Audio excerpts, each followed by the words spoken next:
윤석열 대통령은 명태균 씨와의 육성통화 공개에 따른 후폭풍 속에서 오는 10일 임기 반환점을 맞게 됩니다.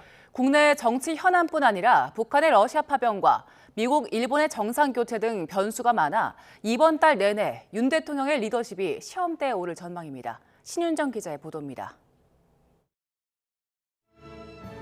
지난 2022년 5월 10일 취임한 윤석열 대통령은 이번 달 10일 임기 반환점을 돕니다.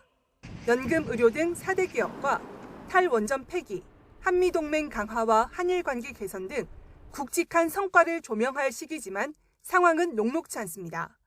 이른바 윤한 갈등과 김건희 여사를 둘러싼 각종 의혹에 더해 윤 대통령이 명태균 씨와 통화한 육성이 공개된 겁니다.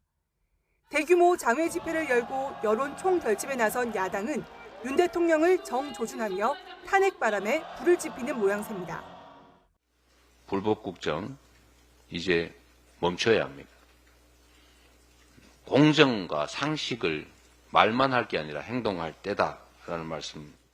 더불어민주당은 이 대표의 1심 선고가 이어지는 이번 달 세 번째 김건희 특검법 상정과 재표결까지 몰아붙인다는 계획입니다.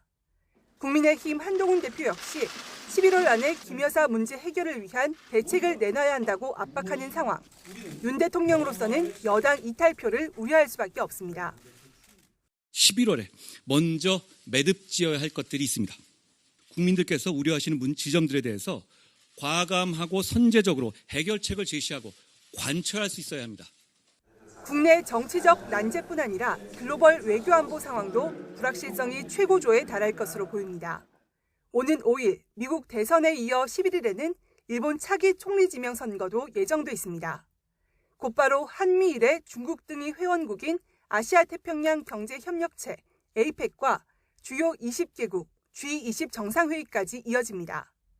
미국과 일본 리더십 교체 이슈 직후 열리는 데다 중국 시진핑 국가주석과의 정상회담까지 추진돼 외교 전략 세판 짜기를 위한 첫 무대가 될 전망입니다.